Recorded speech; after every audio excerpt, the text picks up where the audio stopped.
మావిగన్ అంటే ఏంటి? ఏమో ఆ పిచ్చోడికే తెలియాలి.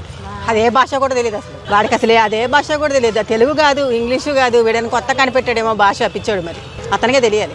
ఆ ఎలక్షన్ కి మావిగన్ పేరుతోనే రేపు ఎలక్షన్ కి వస్తున్నాను అంటున్నాడు ఆయన. ఏమైనా చేస్తాడు పిచ్చోడు కదా, ఎదురు చూస్తున్నారని ఆయన అనుకుంటున్నాడు. అందరూ అన్ని అనుకుంటూ ఉంటారు, అంతే జరగాలి కదా. జరిగినప్పుడు సంగతి నాకైతే తెలిసి ఏమాత్రం లేవు. ఓసారి ఇవ్వడమే చాలా పొరపాటు చేశారు జనాలు, ఇప్పటికే బాధపడుతున్నారు. ఒకసారి ఇచ్చి అనవసరంగా పొరపాటు చేసామని. అది కూడా ఎందుకు ఇచ్చారు? వైఎస్ రాజశేఖర రెడ్డి గారు అబ్బాయి కాబట్టి ఏదో చేస్తాడన్న ఉద్దేశంతో ఇచ్చారు.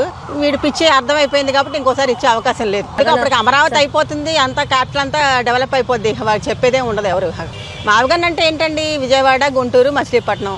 విజయవాడ, గుంటూరు ఆల్రెడీ ఉన్నాయి, అమరావతి పరిధిలోనే ఉన్నాయి. ఇంకో ఎక్స్ట్రా యాడ్ చేసిన మచిలీపట్నమే. ఏమిటో ఓసారి ఏమో 3 రాజధానులు అంటాడు, ఓసారి ఏమో విజయవాడ రాజధాని అంటే, ఒకసారి వైజాగ్ అంటాడు, ఓసారి వాడు పాడి అంటాడు, ఏంటేంటో చెబుతాడు. పిచ్చోడని అర్థమైపోయిందండి అందరికీ, ఎవరు పట్టించుకోవట్లేదు.